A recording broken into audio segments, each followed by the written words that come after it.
Achtung Millwall supports the Lions Food Hub, and all of our advertising revenues will be donated to support this fantastic initiative. It's now based at the Lions Centre on Bolina Road, and it's run by our own Kelly Webster. This is a friendly food bank supporting families in the Bermondsey and SE16 area. If you can help support the Lions Food Hub in any way, please visit at Lions Food Hub on Twitter or get in touch with us at Achtung Millwall. The Lions Food Hub.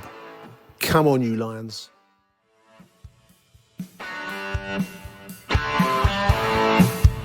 You're listening to Achtung Millwall, broadcasting from the beautiful South Birmingham. Accept no substitute.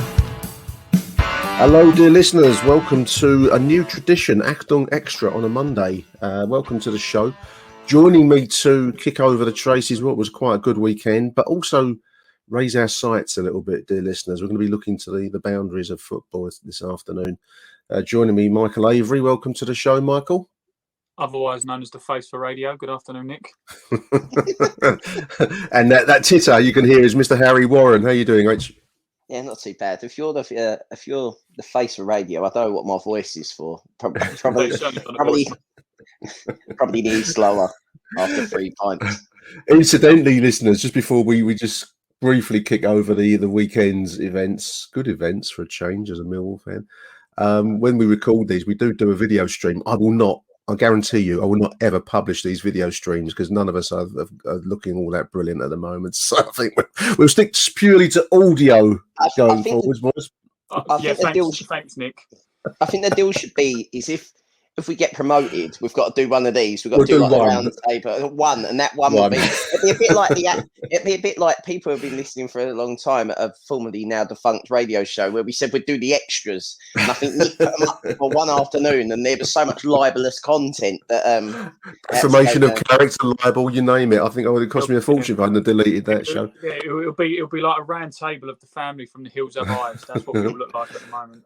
One live video stream that we'll do if we get promoted to the promised land, listeners, will be a bit like that time that the rock band Kiss revealed their true identities without their makeup. They gave a fan a photograph of themselves without makeup, and the photo faded as you opened the envelope. So you only had it for about 10 seconds, and you could see their real identities, and then it faded away to a blank sheet of paper. And that's what we'll do, something very similar. Gentlemen, welcome to the show. Thank you for taking time out, boys. Good weekend. I mean, Michael, you've just put an article online with the MSC's feed posing the interesting question about whether Gary Rowett did you put it like clickbait? We owe him an apology. Did I read that right? Or how are you putting it to us, mate? Do you know what? Some on the other side of the fence could argue it's clickbait. Don't get me wrong. But it was genuinely written with the sole intent of providing conversation and debate, because as it says in the article, I'm not obviously telling you all to go sort of read it now. You can read whatever you like and have your own opinion. But when I was sat in the block where I was, when they scored their goal, Stoke, the amount of abuse that some individual players were getting, and Rowett and you're inept, you don't know what you're doing, all that kind of stuff. Yet when we went 2-1 up against the Stoke side, who in the first half were clearly better than us, and we're now, I know there's a lot of teams between 5th and 11th on the same points, but we're in that mix that arguably with a better goal difference we'd be in the top 6. Those voices who were absolutely screaming for Rowett's head and screaming for Ojo to go back to Liverpool and Bradshaw to go back to League One, they was all very surprisingly very, very quiet. And I'm thinking, well, you can't give out, and this is the point of the argument, you can't give out the abuse when things are going wrong, but when things are actually going right, be quiet. You've got to acknowledge when things are going right as well. And yes, that some performances haven't been amazing, but the last 2 games have been the type of performances you want to see from a Millwall team. But you're not really seeing that too much online, are you? No. Yeah, Harry's got itching. He's got his hand up. It's like his score. I was merely going to say, one swallow does not a summer make. I don't think that the switch, playing 4 formations in a half of football is not necessarily great tactical man management. I think that you can pick over it as much as you like. They got the result, but we played well for 10 minutes. The 10 minutes that we went 4-4-2, and that shocks me. Well, no, actually, that doesn't shock me. It shocks me that he doesn't trust that we can play 4-4-2. I think an interesting question. It's not. We're not going to solve it today, boys. Nor are the listeners really going to solve it until we see what comes at the next home games. I don't expect anything other than row at ball at Huddersfield. I think that is. That's fine. That's fine. I think that is a situation, chaps, where the 5-man defence, soak it up, hit them on the break, is entirely suited to the occasion. You know, maybe you can change it if you're chasing the game. I don't know, late. But I think what we will see the next home game. Is it Derby? Who's next at home? I can't remember the fixture. Oh, that'd be a nice pantomime sequence. performance. But you know, was he pressured into changing it to that extent? Unanswerable. I mean, but for the injury to George Evans, unanswerable. What I will say to Gary, and I know I think he listens to the show, chaps. I'm almost sure he does, Nick. I would if I was in his shoes. Is that, you know, all joking aside, Michael, I mean, attacking football at the Den brings in the 12th man, which is the crowd. We all heard it on Saturday. It's been a long time since we all heard it. And wasn't it brilliant? Cathartic. Yeah. And that's, you know, the solution in a sense is simple. Now, not every situation, chaps, will demand 4-4-2 because sometimes you're going to come up against clever teams that maybe can play around that. But as a fundamental, the attacking style, what we saw on Saturday, is the only way that you're ever really going to build any kind of platform to move ahead, in my opinion. Yeah. Let's see what we get from him. And I think as well, just before we go on to the topic we're going to talk about today, and just on a closing point from me personally, I think, as I wrote as well, and everyone knows that managers live and die by their teams they select and the results they get. But where do you draw the line where the manager doesn't sort of get blamed for something? If you look at that goal we conceded, we had, 5-6 players on the edge of the box. The bloke still had to touch and put it in the defensive error. It was a defensive error. That is not Gary Rowett's fault, you know. But as soon as that goal went in, it was straight away, FNL, Rowett, this, Rowett, that. There was 5 players on the edge of the box. No one put a tackle in. That's not Gary Rowett's fault that no one's done that. No, I agree. That's an upside of my argument. Yeah, I get that. This feels very much like the Ole Gunnar Solskjaer discussion of Gary Neville. I was just going to make the same point. It feels like that. Like, you are allowed to support him and criticise him at the same time. There are two things that are allowed to be done. You can. I think your point's admirable, Michael, in the fact that we don't give praise when praise is due at Millwall. Personally, this is why I feel young players struggle. Then this is why our own youth products struggle in recent times, is because we are cutting, and we are probably the last bastions of sort of an 80s hard football crowd that are left in modern football. But that being said, linking to what we're about to go on to, it is an entertainment business, and the Den crowd wants to be entertained, and it was entertained at 4-4-2, and that's the reaction you get. So, you know, there's a balance to be found, and I think it would be wrong not to say the balance is necessarily right. We'll see how it goes going forward. I agree. I mean, it's a neat segue, like we're on Strictly Come Dancing, listeners. We've segued from Saturday's good win in the end over Stoke City, but we the reason that we're speaking this afternoon is a very interesting article that was published in The Athletic on the 19th. That's last week, which I circulated around the chaps. It's posing the question: what is a Premier League football fan in 2021? That's the headline of the article. You could. This is Premier League based, but I think it has as much resonance with Championship football as well, really, because we're all aspiring to be into this Premier League thing. And I mean, just to dwell for a moment on the Den, Harry, the modern footballing authorities put great store. The thrust of the article is that they put great store on their global TV audience at the expense of what they call, some would say dismissively, legacy fans. And there's 3 legacy fans sat on this StreamYard call that we're doing at the moment, and there was about 12,000 legacy fans sat in the Den, probably the most legacy fans of the lot in a way, because one of the big points that I took out of this article, we'll go through it in a little bit of detail in a moment, but one of the big things that I picked out from it, Michael, you've had a look at it, is the changing face, whether you like it or not. Some of this will be heresy and hard, and I'm well aware of some aspects of it repel me, but the modern game is built on a very different market to the tradition, isn't it? I mean, legacy fans just don't matter, sadly, as much as the global TV audience does to the Premier League in 2021. Unfortunately, reading the article, you can actually see, and again, this is playing devil's advocate, you could probably see why some of the sort of bigger teams or those who are aspiring to be in the Premier League are clearly changing their demographic of where they want their fan base to be. I think wasn't one of the stats, Nick, as well, something like 1/6 or 1/3 or something huge like that of the global population watch football now? I'll give you I've got it highlighted here.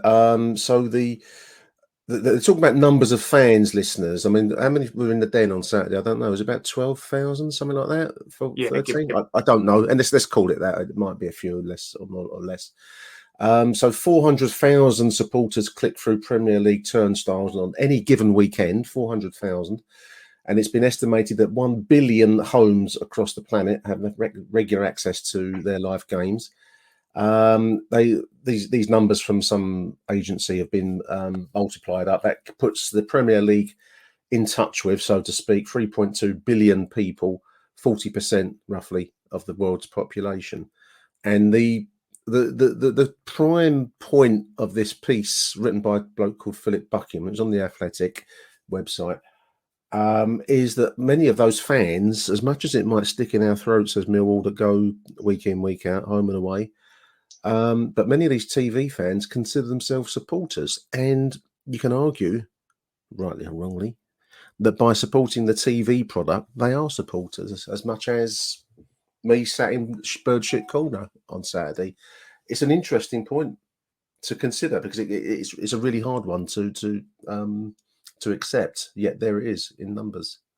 I think the thing is as well with that is, again, playing devil's advocate, sitting on the side of the sort of supporter who is on the other side of the world, you could argue that because of the 3 o'clock sort of blackout that's always spoken about in football, that if you're actually talking about physically watching live games, if you was to get a Millwall fan in another country somewhere, they arguably watch more Millwall than we do because they probably watch it every week on the television, whereas we legally can't. You know, like if you want to go through legal stuff and not talk about streams this and streams that. So out of a sort of 46 game season, unless you go up and down the road every single week, but you see yourself as a diehard fan of the club who goes to every single home game, that armchair fan will still watch more football than you will. I think you're talking about, obviously, as well, just simple maths as well. You can argue that, you know, you could have 100,000 people who want to get a ticket for Old Trafford and they physically can't because they're not able to. And the game, with the way social media is changing now, Harry, sorry, I saw you put your hand up, mate. I'll be as quick as I can. But the way the game's changing now, the way the social media outlets are and YouTube is and videos are and Instagram, Twitter, etc., the game's designed for those who are sitting at home watching, not for me, you and Harry who are sat in our blocks. Absolutely. I agree. I think there's two ways of looking at this. There's one, you can accept it, and I don't think you've got much of a choice in terms of the physical things you can do to stop the ever increasing amounts of TV money washing about in the game. There are a reason that suspect Middle Eastern states are now sports washing football, and that's a whole nother story for a whole nother podcast. But the proactive thing for me is to look at a service like iFollow. Now, I've not got a problem with 3 o'clock games being shown on iFollow, as long as the price for the game is what the home team would get for a match ticket. Now, people will argue who's going to pay for that. Well, obviously, someone's going to pay for that. Someone's going to pay for it because obviously I wouldn't do it if it wasn't profitable. Now, I've got no problem in these foreign markets doing it. I just have a problem if they're paying more money, paying less money to watch a game that I have to travel to because I can't watch it on telly. Now that's kind of, I can understand from their point of view. That actually suits them because they make more money. So why wouldn't they do that anyway? I don't understand why that hasn't been looked at. This idea that 3 o'clock Saturday is sacred and you'd stop people going. People who want to go will go.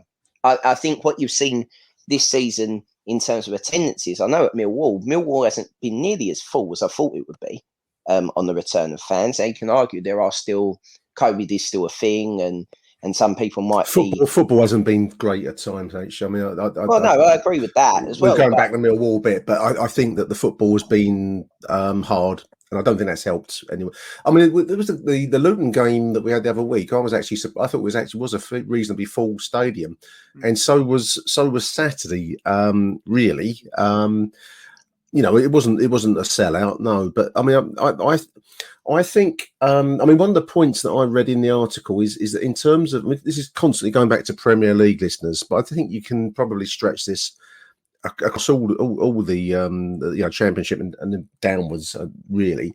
One of the things I think that I'm reading into this, don't know if you agree with it, Michael, is that people are going, your point there, Harry, people will still go football, but the TV audience is now seen as an increasing, at the top end, certainly, an increasingly large and important fan base. And I think they are being considered as fans, not just TV viewers. And I think that's probably that's one of the hardest things as a Millwall supporter to accept, that you can watch on telly and you're seen by those that run clubs and the authorities as being just as important as us sat in the den on the other side. Well, they wouldn't consider us, but you know what I mean. In the stadium fans, Well, it's very 2021 to say that everyone's equal regardless of their stake. I think you've got to look at it from that point of view. You can't be seen in this day and age to segregate people, Nick, as into two camps. That would not be acceptable. And you laugh, but that's true. There will be marketing campaigns and so on. You can't do that. But the fact of the matter is whether or not the people that run football think this is a good idea, that probably means that it's a great idea that you don't go along with them, because these are the people that think it's a good idea to start a European Super League. These are the people that think it's a good idea to sell the World Cup at Christmas time to Qatar. Every 2 years. I mean, that's another thing. Yeah. These are not decisions with the benefit of the game, as they claim. The game that we all love, the game that we watch, the game that is the people that play it more than anyone else. It's their game. It's all of our game. That's the point, and we are the custodians of the game because you don't have to watch it. This is the point. We're all suckers because we all watch it. You can go and watch your local dog and duck side for free and stand on the sidelines and watch football. You don't have to watch the Premier League, but it's the same in their countries. But the Premier League is a packaged product to be viewed around the world, and Sky Television since 1992 are the devil incarnate. They are very good at what they do. They're doing the same with Formula One. Someone who watches Formula One now, I literally now will not watch any coverage of the build up. I won't watch any of the post race because I can't stand it. It's just been skied. Celebrities are there. They were talking to a model yesterday. I've seen it doing the rounds on Twitter, who has no fucking clue about Formula One racing, doesn't give a fuck about Formula One racing. She's just there because it's the best party in town, right? And that's where she wants to be. It's glamorous travel. Yes. It's international. You're going to all sorts of places, And this is what these people are. I think the thing as well, going back to football, we're talking about the audience abroad, which or in other reach of the country, around everywhere. But I think if we could bring that in a little bit, I don't think necessarily, Nick, that these are the Premier League we're talking about now. We're not talking about which is where we aspire to be. So we're going to have to think about this. I think that the Premier League clubs, and I'm talking about new owners. I'm not talking about if we go up with John Berylson, because there's obviously still a link there, and when some of these other clubs have gone up in the past. But I think if you've got a new owner in, yes, they will be appealing to these overseas markets to watch the games from abroad, etc., and all that kind of stuff. But I think closer to home, there is an element where they don't really want the legacy fans there anymore. Because, as I said to someone last week, a young chap called James, who, funnily enough, who sits next to me, would be good on this type of subject, because he's weird. He's a young fan, but with the kind of legacy thing to him. He's got season ticket, goes well, that kind of stuff. But we are not the audience, because if I go, Nick, you go, and Harry goes, let's be brutally honest, all jokes aside, let's just say we've got the best one in the country. Would we go in the club shop every single week and buy something? No. I can't remember last time I was in the club shop. But a long that's while ago. exactly my point. That's exactly my point. So, but if you replace us with 3 non-legacy fans, tourists, people who only come once, who claim to be as big on the game as we are, you will get more revenue in, because these Joe blogs will buy the shirts, they'll buy the badges, they'll buy the calendars. And then the next week, those 3 will go. You replace them with another 3 who are not legacy fans, because they will buy the club shop thing. Yeah. The Premier League, I remember when they said, when Manchester United were having the protests and everything like that, and Aaron spoke about it before, there's a horrendously long waiting list for season tickets. I mean, I think at one point, Old Trafford, you could have filled Old Trafford with the waiting list. With the waiting list, yeah. Achtung, Millwall. I mean, it's interesting. I mean, I've just highlighted a sentence here, which I indulge me, boys. I'll read it out because I think it's quite interesting. Talk about the modern game. So the journal writes, joined in the modern picture, though, are those millions of fans consuming the product from afar, living every moment and buying each kit. The traditionalists, the legacy fans, the old school, might have helped played a greater role in making the Premier League the billion-dollar product that it is.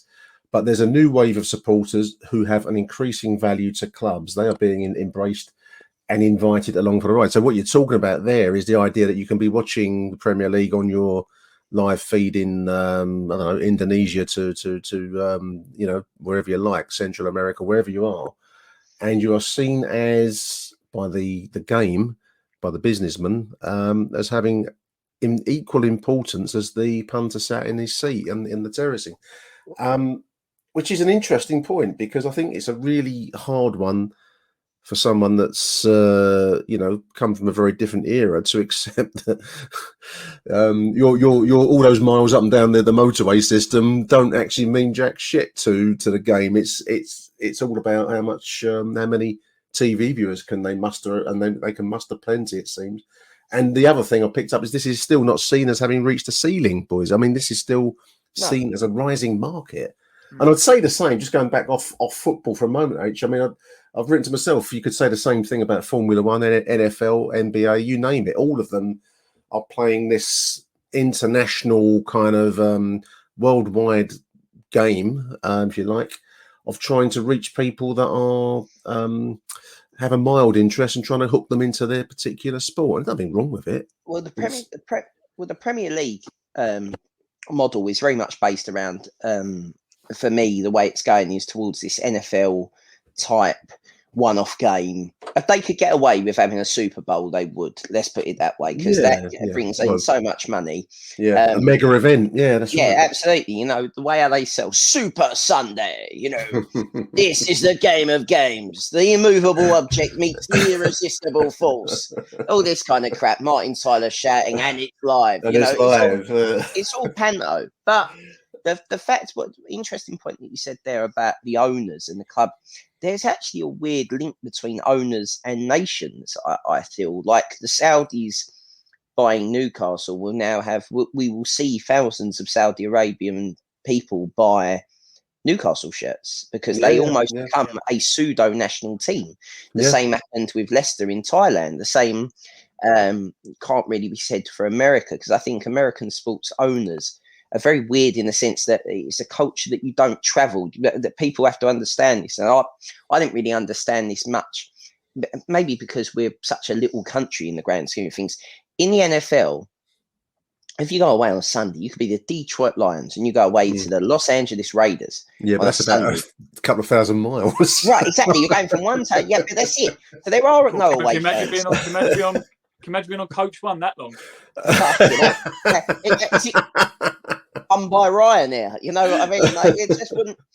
No, you can't do it in the same way. It's a big country. Yeah. So they don't have the same, or they don't understand, or that it's impossible for them to understand the getting up, going to Euston at 7 o'clock in the morning and getting your beers in somewhere. Pouring your beer into your McDonald's cup to break sort of no booze on the train rules. But they're never going to understand what that's like, and they don't want to, because again, the idea as well is that you'd probably buy the kit or you'd be more likely to buy the kit if you didn't have to pay the money to travel to the fucking game. Do you understand what I mean? Because you're going to the game that's cost you 60 quid on the train and your away ticket for 30 quid, which again is a piss take. You'll sit there and you won't spend the 60 quid on the shirt, or your sons, your daughters won't get the kit. You say that though, Harry. This goes back to what we were saying before about the legacy fans and the old-fashioned fans and that kind of thing. Is it the quote marks done thing to buy this season's shirt if you're a proper fan, and all that kind of stuff? Well, no, we're the only club where I know for a fact that I've been ridiculed by mates in the past for me saying that you need your hard drive checking if you're over the age of 14 and wear a football shirt. And they look at me like I'm like some kind of thing. It's not done. It's just you look like you're sat there on you're in your triple XL shirt. The only thing that you'll be playing with is your balls. You're not playing with footballs, right? That's it. There's nothing about it, right? But West Ham are the worst for it. Fucking West Ham get a result, right? I live in Essex. This is not beyond anyone, right? I guarantee to you, I will see a fucking 25-year-old West Ham shirt straight over a 44 fucking waist belly today. That will definitely happen because they're beating Spurs.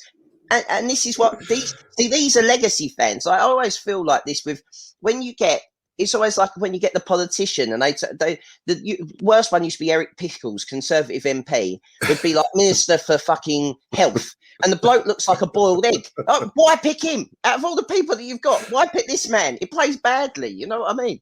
I shook hands with two blokes in Block 1 saying how much they love the show, and particularly Harry. I mean, that must be the first time that I've ever been given. They loved Harry's rants. I've got another quote here for you, boys, and I think it comes back to, in very, very general terms, it comes back to the point that we're all making, because this is hard to accept as someone that's been following Millwall, for example. And much of what we're talking about here doesn't apply to Millwall right here, right now. But if we do get into the Premier League, then this is the kind of world of big money that we're going to have to somehow negotiate, at least for one season, until we get relegated after causing mayhem up there. But there was some vastly removed. Well, you say that, Harry. I mean, and I when you look at the sums of money, this is like trying to think of an appropriate soap opera. I can only think of Dallas and Dynasty, and I don't think the zeros are enough from those shows for this, because this is big bucks at the top level, and they're going to want to protect their product. So, the kind of Millwall carryings on, I'm not going to go into that on this show, but Millwall carryings on will be seen as very, very, very, very bad for business. The Premier League one season carnage tour. One season only, I think there would be as well. And there'd be bands on it. One last stand would be on the t-shirt. But my quote I've got here is that there are vastly, this is a quote from a professor of law at Manchester University. So Jeff Pearson, there are vastly more people interested in football now than there were 30 years ago, and I can vouch for that as someone that was around 30 years ago. It goes on, you'll have football fans now that maybe go to one match a season, maybe not even that, and yet they'll consider themselves dyed-in-the-wool fans of a team because they watch every game and check out the team on the internet, and they're watching games on telly, and they're engaging through the likes of Twitter, Insta, and all the rest of it. I think this it goes to the heart of it all, because it's like a change in culture. I mean, the likes of us probably wouldn't regard that person watching their one game a season on Sky as a fan like us, but the club and the games authorities very much do. And this is not going to change, boys. I mean, you can rail against the passing of time, and you can dislike it, but you can't beat it. And this is the level of industry that we are aspiring to get into. So Millwall's going to have to change if we get into that. You both got your hands up. I'm going to go with Michael first. We haven't heard from Michael for a bit. Go on. Yeah. No, the bit that gets me as well, Nick, is you say about that, and reading that article. Firstly, it's a very well put together article. It is. So I asked those who haven't read it yet to read it. But there was a section obviously about the guy. I think it was the American, and he was a Newcastle fan. Isn't he? Yeah, from the new NYC Toon Army. Yeah. Now don't get me wrong. Obviously, we're big Millwall fans, and we'd watch Millwall all times of the day, etc. But again, this comes back to what I said with the physically being able to attend all these games and things like that. If you're on the other side of the world, could you it's not your fault you follow a team who it's going to cost you thousands of pounds or dollars or yen or whatever it is a week to come and watch. So these guys are getting up at 6, 7 o'clock in the morning. Yeah, Football. yeah. Full credit to them, because at the end of the day, if it's a team who I might have an interest in, or I might look at a team abroad and think, I wouldn't mind watching them occasionally. I'd look at the timings and think, I ain't getting up at 7 o'clock in the morning. I'm quite into my rugby, as some people who know me know. And they have obviously the sort of Super Rugby tournaments where you've got the New Zealands, Australias, all them playing. And even though I do have an interest in rugby, I'm not going to get up at 7 o'clock in the morning every weekend to watch Australia versus New Zealand. So firstly, you've got to give these guys a pat on the back for getting up that early and on the piss. From what the article says at 7 o'clock. 7 a.m. That's right. Yeah, I agree. But one thing as well that also got me with that article, Nick, and just to go a bit more with the legacy fans, is did you notice the section when they were saying about how, to a point, I'm going to call it how it is, how the sort of legacy fans are being used, if you will. The social media uses the diehards and the legacy fans and the week in, week out on their social media as, we're a real family club, we're really together. But as we say, we're not the target audience if we was in a Premier League, or we're not the ones who would be thanked for that support. The fans who are on the other side of the world, they might listen to what we say, they might look at the stuff we do on social media, they might sort of follow the respective supporters clubs or fan groups in these countries. But again, they don't clamour to thank these guys for the information they're giving or they're providing or that kind of thing. So it's really interesting how, even though you're in the top 20 teams in the country and we are no longer no longer the core target audience, if you will, of what the clubs want, they still can't live without us. Absolutely. I mean, I keep stressing that this is Premier League they're talking, because I think the situation at Millwall is very different, clearly, because we are where we are. Harry, you wanted to come in and say something, mate? Yeah, funny you should mention that. I think it's a question was going to be to Michael, because I think what you've just said there's fair enough. And I mean, I make no bones about it. This season, I've particularly struggled with Millwall's social media output, and I have said that in our group chat, and I'm not going to hide it. I think it's there for PR's sake. I don't actually believe they're living the values that they claim to be. That's my own personal opinion, not the opinion of Achtung Millwall podcast or the MSC. I'd like to add that. But my question is that you've begun to become a referee. You've sort of taken, I'd say, a step towards more grassroots.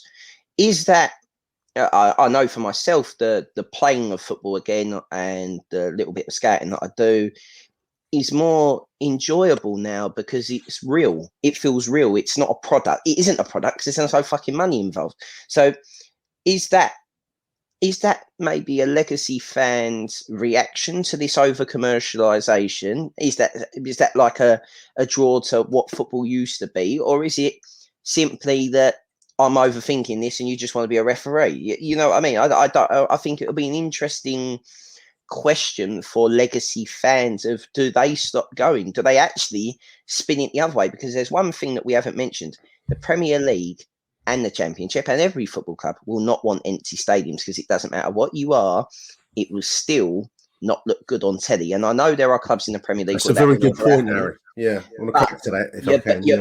Your Burnleys, your Leeds, you know, the clubs in the mid-table, that mid-table bracket, probably similar to what we're saying with Rowett, is if you are a mid-table club and there is no entertainment and you don't get anyone, and then people stop going because they don't want to feel like they're a product that's abused, then that's not going to play well. No, that's a very good point. Just before Michael comes in, the article actually makes the point that the legacy fans, I don't really like that term because it's you, me, and everyone listening to the show, actually, but let's go with it for want of a better term. They're seen as important to that level as nothing looked worse than the empty seats of COVID, you know. So that's why they filled it up with all those crowdies and flags and banners that we all saw it. But there is a need and a desire, and an interesting point that the need for there to be bodies on seats in the stadium, fans, and for there to be to some level a kind of a sanitized, safe kind of fan show for the cameras, so that it looks great when you're showing it to your real audience. which is the 3.2 billion viewers around the globe. You don't want an empty stadium. You don't want. I couldn't help but laugh thinking that when I read that. I thought, where does Millwall fit into this? Because one thing we're never going to be is safe and sanitised and putting on a show for the big Indonesian market. You know, they don't want Stone Island. They don't want Stone Island and Black on telly. They want them fully merched. You want them fully merched out in club kit. That's what they want, don't they? They want you to be like that silly cunt of Arsenal fan TV. I was just going to say, I was just going to try and put one show out where I don't say the word cunt, but it's got to have the E now. It's got to have the E explicit. But anyway, there we are. No. I was going to say it myself. I was going to make the same joke. They will. They want you to be. I mean, that cunt is a good level, isn't it? When you walk around with your Arsenal water bottle and your Arsenal shirt and your Arsenal headphones, I can't think as a legacy fan anything other than look at that complete cunt. I can't. So I'm obviously obsolete already because I can't do that. I think you two to a degree. And sorry if I'm speaking out of turn here, guys, but I think you two are being too fair to the owners and boards of directors of football clubs when you say they need these sort of legacy fans to fill the stadium, because they don't need legacy fans to fill the stadium. They just not in the Premier League. No, they want to. Any Joe Blogs to fill the stadium. It could be you, Harry. It could be you, Nick. It could be someone who lives two hours or drive who wants to come up for the weekend. Or has it got here, Michael? And then I've developed that point. There's a thing here about how there are more families, which is a good thing, and there are more people who are tourists who might go to one game at Manchester United one day and then plan a trip to watch Chelsea and maybe Arsenal if they can do it on a long weekend. Yeah. That's that, and that it says here, it was written from a positive point of view that's affected in a nice way. They say how stadiums feel. I'd say that's the most repellent thing I can possibly think of. That you go and watch Manchester United. You know, we're Millwall fans, but I can understand entirely the impulse that says you're a Manchester United fan, that you're a Chelsea fan, Arsenal, whoever you like. But don't mean to say you're going to watch West Ham next day. No. Who would do that? You know, this goes back to the argument. Sorry to cut you off, Nick, as well. But this goes back to about the game's changing, the modern game's changing. Are you following clubs? Are you following franchises? Or are players? Or are you following players? Like you've got some kids, like my boy. Follow Ronaldo. My eldest is 10. He absolutely adores Lionel Messi and Barcelona. He still wants to go and watch Barcelona play now, but like in the new camp and all that kind of thing. But now all of a sudden he's a bit more.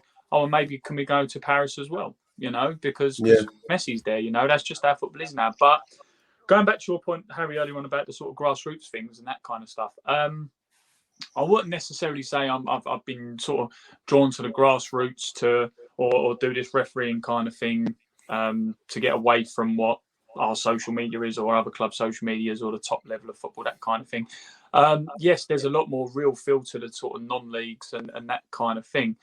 But I'd say I'm just doing it to sort of give. I mean, Michael Avery standing on a pitch in Avery Hill Park on a Sunday isn't exactly going to be the thing that, you know, the sort of FCA write about or the FSA or whatever they're called now this week. But it's the kind of thing you sort of want to give something back to the game that you love, you know, to a degree. You know, there's no referees, there's not enough scouts that you're doing that and that kind of thing. But I think what is interesting was, Nick, we said it when I messaged you separately to talk about this show. We left Harry out because we didn't want him swearing. But there was a line in the article where it said, wasn't there, that clubs or football or whatever bodies they are putting something like a combined 45 million into their media and their social media stuff because it's seen as so important, Michael. They're seen as so important, but between the government, I think it's the Premier League, the Football League and the FA, or about 4 or 5 different bodies, they're only putting 15 million back into grassroots. So what they're actually doing now is the area or development or the space or the area where the game very first started is only getting a third of where the game is now. And that's an investment. You would think in other ways, you'd think it was the other way around, wouldn't you? You know, you'd think you'd invest in all this sort of lower level things to keep it flourishing. I think to a large extent, I'm just reading on as you're speaking. I'm just looking at some paragraphs. So I've got it in front of me, listeners, on my iPad. Talking about social media in the widest sense, that would include Twitter and Facebook and all of them, you know, Instagram and all the rest. So it says, for all of its obvious ills, such as providing a fertile ground for abuse of all sorts, social media has become intertwined with being a 21st century fan. I suppose it has, because, you know, I'm fairly active on Twitter, which didn't exist in the 1970s and 80s. So, you know, and it does give you an ability and a reach way beyond what you would expect a club like Millwall to have. It gives a voice to anyone who wants one, it says, as well as a direct link to clubs and players, for better or for ill. Televised games for many are watched with social media constantly monitored. For younger fans, even if they're casual or global fans, they've grown up in a generation, whether you like it or not, that selects its pop stars via TV and social media channels, and they expect to be able to speak directly to the people they follow. That's a massive change from the past, where if you wanted to tell Jed Wallace he didn't play well on Saturday, you might have to go and find a local pub. Harry, go. Sorry, I basically, I'm going to make one last point before I have to leave. Some of us have got to go to work, Nick, as a retired man in here. Ouch. Yeah, yeah, boo hiss. But my point would be in terms of how important marketing is, and advertising, and social media kind of plays into their advertising strategy a bit, of you need to be involved. You know, it's only live once. Strangely, even the betting companies, the TV companies, the social media companies, they all have the same kind of tagline of you must be involved. You've got to have a bet to be involved, and you've got to be on Twitter to be involved, and you'll have your say. This idea. Now, that has been proven to me this season. I've got two guys, one in their 50s, one in their 60s, who work with me. Never watched a women's game in their life, never watched the England ladies team. The minute it's been on Sky over international weekends, all of a sudden they've watched their respective men's clubs, women's teams on telly. Now, if that doesn't prove the power of the televised game to spread football, the word, I don't know what will. And that's my point, is that the longer it's on telly, the more eyes on it, the more this is going to happen. And I think that's what you said. This isn't the hype, because if you notice now, we had the first women's transfer fee of over 250 grand. You know, that's starting to get to. We're starting to get towards. Well, that's League Two. That's League Two money. That's 5 years ago. That's Millwall's transfer for Lee Gregory. Yeah, no, I agree. That into thing, and that's what the television audience will give you, is we'll give clubs money. So of course clubs will always want it. And with that, Arrivederci Millwall. Well, I was just going to, before you do go, I just want to give you one other thing that also has the same impact. I won't keep you. They mentioned in this, and you would have seen it, Michael, the rise of gaming, the impact of FIFA games, mega, and that is also another thing along the same lines. Harry's leaving the studio. Harry Warren has left the building, dear listeners. I am leaving the building. I apologise. I apologise profusely for my time. That's wonderful, mate. Thanks for coming on, mate. Appreciate it. No worries, lads. I will now leave the studio. Achtung, Millwall.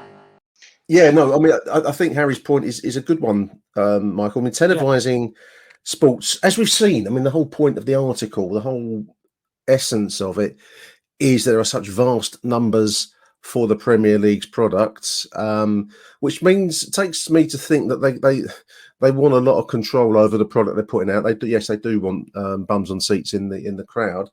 They don't want empty stadiums, that's for sure.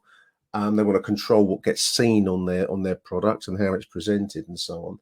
But from, you know, as a very small time club, and that's what we are, Millwall, and we aspire to join this what's the word? This level of business. It forces changes on you, whether you like it or not. It's going to be a hard thing to accept, because we're Millwall, and the thing that we love just doesn't fit into this world as far as I can see. Yeah, and I have to agree. And it's like I've said countless times. I mean, I don't want this fan base sanitised at all. I don't want the fans to be told what to do. I love going to Millwall. Part of the appeal of going to Millwall mainly, it's certainly over the last couple of years, certainly not been the football. It's being with your mates, as we've said before. Part of what really hit everyone when COVID hit wasn't the football, because the football was on telly in front of you. You know, if anything, these players could have been playing better because they didn't have people slagging them off every 5 minutes every time they misplaced a pass or misplaced a cross. Football without fans, as we always say, is nothing. But this goes with the moving with the times. If Millwall fans seriously want to see us, like all you hear is how Gary Rowett should be the manager who's going to take us into the top six, should be the manager who's going to get us promoted. We've not kicked on, we've not gone further. That's absolutely fine. And again, that's people's opinions. You know, we welcome people's opinions on this podcast and what they think. But like you're saying, if you seriously want to be a contender for a top six team and a team who's pushing for promotion, do you then take the gamble and water down your fan base to get more people in? Do you water down what your club is to get more appeal to these sponsors, to get these people buying your clubs? And then following on, do you then get to a point where you're actually attracting fans from other countries rather than SE16 and Lewisham Borough itself? This flies so much in the face of all our legacy fans. It's very hard to visualize this, but I mean, the practical reality is if you do get yourself into the Premier League, and you know, I actually think despite a relatively some poor football at times this season, I think we do have a shout. There's no reason why we can't think in terms of being in the top 10, which means that the top 6 becomes something that's on the horizon. And if you do get into the Premier League, and to some extent, I saw it with Brentford, at the risk of raising the hackneyed subject of taking the knee. Brentford didn't take the knee last season before each game, but because of the Premier League's requirement that you do as part of this business called the Premier League, now they do. So something's been forced upon them that would almost certainly caused a lot of angst amongst certain sections of our support. I think sometimes there's a great the overriding thing I took out of this article about the modern game, listeners, is there's great comfort in being what you've always been, and you know, the kind of small time operation that is Millwall has been. That's what it's always been. It's what I've followed for coming up for 50 years nearly. But the world, whether you like it or not, A, doesn't reward that, and secondly, the world is moving on. And when you read this piece about the importance of social media for clubs to reach around the world, and you think, well, how can that? How is that important? Well, of course, it's important because then people in Bali want to watch your games, Michael, and that TV audience is what is driving and underpinning this vast business called Premier League football. Yeah. That's why it's important.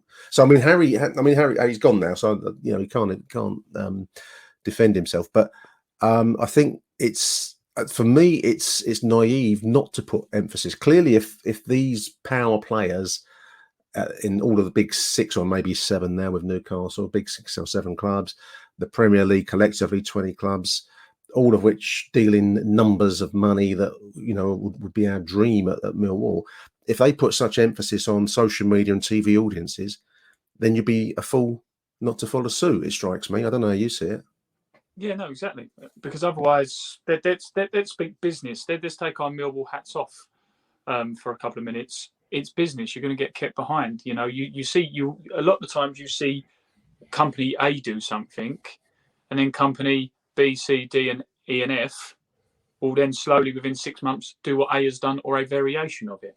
You know, greatest example ever was Apple bringing out just from a business point of view, Apple bringing out the iPad. I mean, when Steve Jobs first stood there on stage, you had a lot of people going, "What the hell is that? It's basically a big phone you can't do anything with. What a stupid idea! Why would you have one? Yeah, why would you have one?" Within a couple of months, Kindle now have completely changed how they are. They've got they've got their sort of versions of tablets, Fire tablets. Samsung have got their own one, and now every company in the world has a variation of a touchscreen. You've got people who check into reception using touchscreens when they go into places.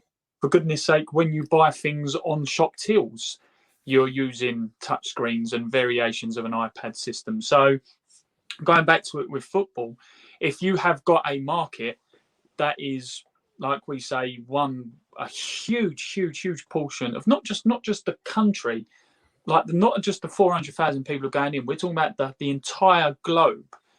Let's be brutally honest. Again, business point of view. If you are the owner of a Millwall football club and you get to the Premier League, you have got the choice of either pissing off 1/6 of the globe population to keep 11,000 happy, or pissing off 11,000 but getting in the rewards of the 1/6 of the population. Which one are you going to go for? But what an 11,000! Yeah, yeah. No, it's a good point, and we've got to put aside our desire for the past to be still here, and I think that whether you like it or not, if we do manage to get into the playoffs, if we do by some chance shoot our way into this and have some expectation to stay there, because why would the club ownership not want to at least get back into it after maybe a season of you use that as a platform to get into the Premier League and stay there if you can at some stage, then it forces changes on you whether you like it or not. There's an interesting point. I mean, you mentioned the American New York fan who follows Newcastle, Geordie fan. And there's another one here, a guy from Sao Paulo in Brazil. And he makes an interesting point that there are many, he says that in Brazil, there are many fans of Liverpool, Manchester United, City, Chelsea and Arsenal because of the Brazilian linkages. But there are also that many fans follow other clubs in the Championship, like Blackburn. He mentioned Sunderland and Forest.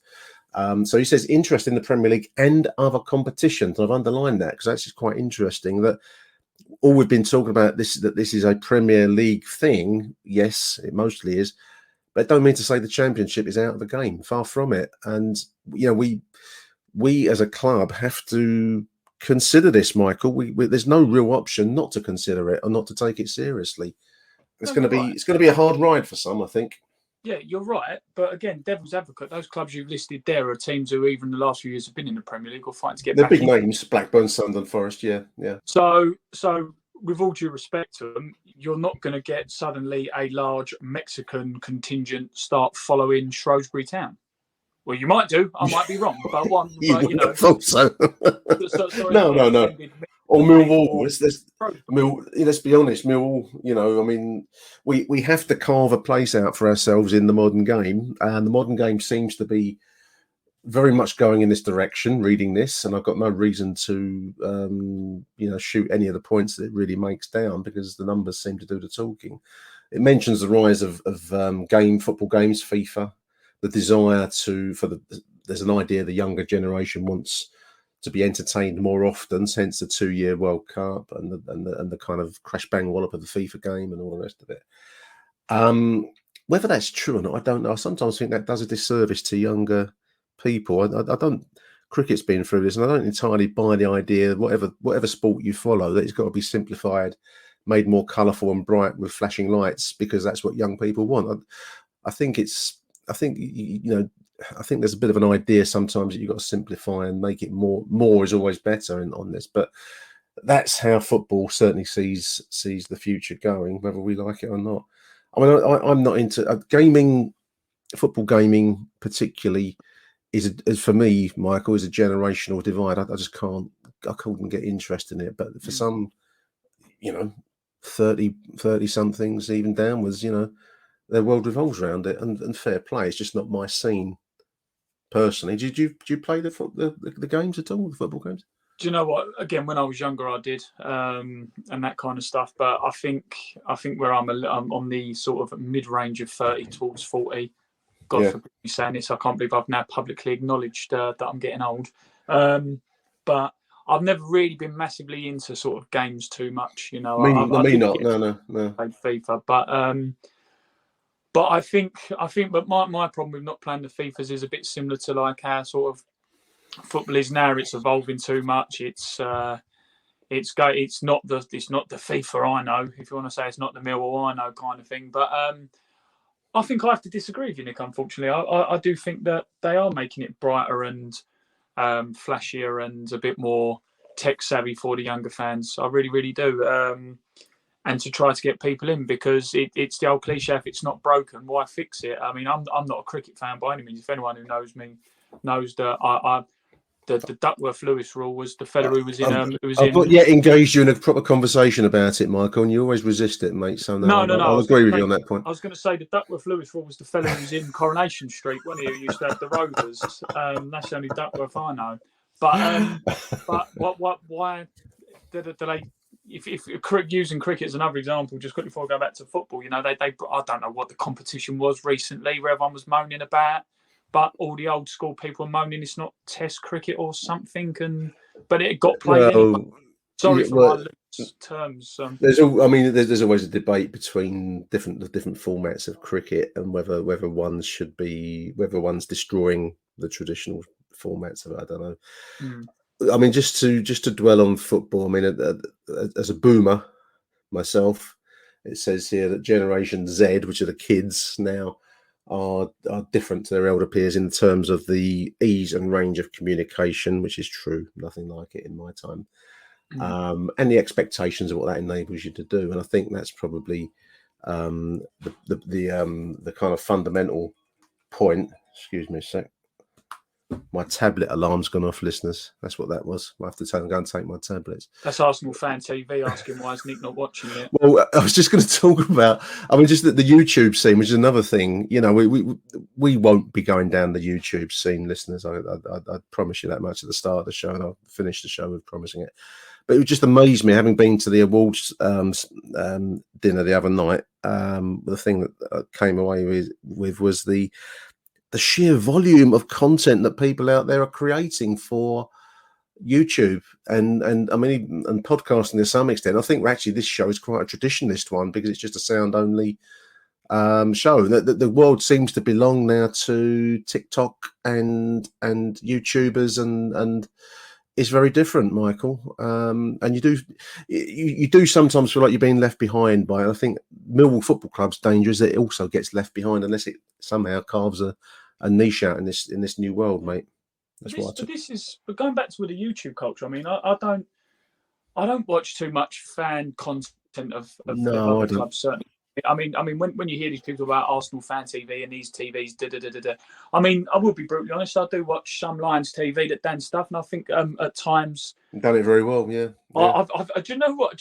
I think's good with Dan's content? In all seriousness, is you can either totally agree with him or totally disagree with him. Yeah. You know, and that's an element where, regardless of whether you agree with what Dan says or not, it works because you've always got an opinion on it. Either Dan's totally right or he's a total idiot, you know, depending on what side of the fence you're sitting on. Not that he is an idiot, it's just my example, you know. Sorry. I know what you mean, yeah. But what I'm saying is that you've got an element, at least like Dan and the others, they go to the games and they talk about the games, that kind of thing. And this is where I've got this sort of legacy thing in my head. But it might be Arsenal Fan TV. Again, excuse my ignorance, I don't watch it. But there's those clips going around where you, on YouTube, are watching them watch the game. Yeah, I've seen that. So this is what football's becoming. So even to a point, if you think about it, yeah, Dan goes to the game and all that kind of stuff. But you're watching people watch it on the TV. So these are the legacy fans, speech marks for those who can't see the camera, that we're talking about, who live die-hard football fans who die in the wall, as you say. But you're watching them sitting in their front room, not even at the games. Yeah. And they're the ones who are arguing about the direction clubs are going in. So we were sat next at the dinner. My wife and I were on the table. We actually sat with some Bury chaps from AFC Bury, as it now is, and a good conversation with them. I mean, they're legacy fans because they've seen their club cut from under their feet. And there was a lot of. I mean, the other table was next to us was AFTV. Strange enough, that guy Robbie, and is it Troops, who looked like he was wired on I don't know. Troops is one of the personalities. Everyone's got a Z in their name these days. Exactly. Mate, that's what we need. We need. I'm going to have to put a Z on my name, Sarah. And I've never really watched any of it. I mean, I have no interest in Arsenal at all. So why would I? From what I've seen, it goes back to your point about you need to produce content that will get people to click on it. So what you need is people to click on it, because then they have to watch the advert, and that means you get paid. And then hopefully you want to come back and click next time. So you come out with these sensationalist opinions that people can either agree with violently or disagree with violently, or strongly. I put it that way. Maybe violently in some cases. We don't condone that kind of So it's a different scene. I suppose if you produce anything, and I'm going to include ourselves on this show, Michael, just to close it out. You've got to do what you think is what suits you and what you believe in. I can't make videos and where I'm trying to excite the viewer to react strongly for or against it.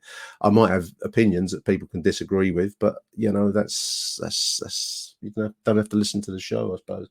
I think I always come back to that point that in the end, no one has to click on my little podcast here. We just do what we do. We've strayed from the path, listeners. I think just to conclude us, Michael, I found the article very interesting. It does pose some deep questions as to what kind of football what fandom, if you want to call it that, looks like in the future. And I kept trying to mentally fit Millwall into it, and it's very hard to see us fitting into this future jigsaw called football. Yeah, I think the only way, as we've said, and to conclude, as you say, I think the only way we're going to do it is if we change the identity of the club. And it's interesting with Millwall fans to a point. Again, I think Millwall fans are great. I really, really do. I always defend Millwall fans. Feels like every day at the moment. But if you look, it was the redevelopment of the stadium. The plans that their club put out. Within a couple of responses online, we'll never fill that, or we'll only fill those with day trippers. So straight away there, you're losing your argument. You've got the move of the training ground where the infamous letter got leaked online, and then there was message boards about the move to training ground. That's because the club want to change who we are. No, it's probably not. It's probably because there's better facilities elsewhere. So we're just doing these pigeon steps at the moment to really, just basically bringing a few more quid and bringing a few better players. Let's be brutally honest. We're not doing what sort of Bournemouth did, where we rebuilt stands and we rebuilt this, and we're not doing what you used the example of Brentford. And sorry, to labour a point, and I will finish. But you look at Brentford. What did they? West London, yes, all right, not the taking the knee side of it, but what have they now done? Completely demolished their stadium that had so much history, rebuilt a stadium that now everyone calls a Lego ground, and they ground share with a rugby team. Yeah, to get revenue to get revenue in. But Brentford probably, just read it. When you read the article on the Athletic, listen, I do recommend you can find, if you subscribe to it, they do all sorts of deals. You can pay like £1 a month for a while and then cancel it.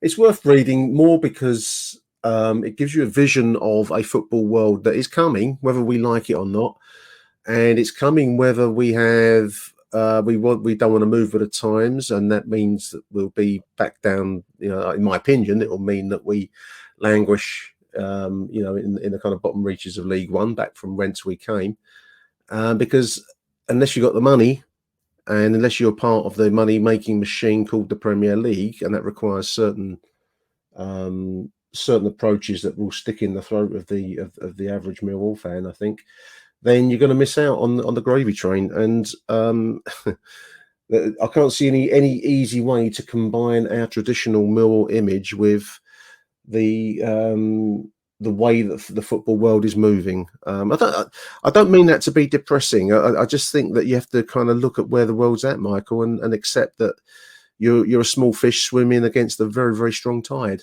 Yeah, and this goes back to the point we made right at the start of the show about the Millwall fans, and then what do we want from our club on the field and off the field? Because yes, we don't like boring mid-table football, but no, we don't. You could argue, would you rather have a go for the top six, just miss that every few years, or do it one year, get promoted, and then end up like I said, like a Bournemouth, or like these teams where, to a point their identity's gone. And just to close from me, look at the top three teams are in the Championship at the moment.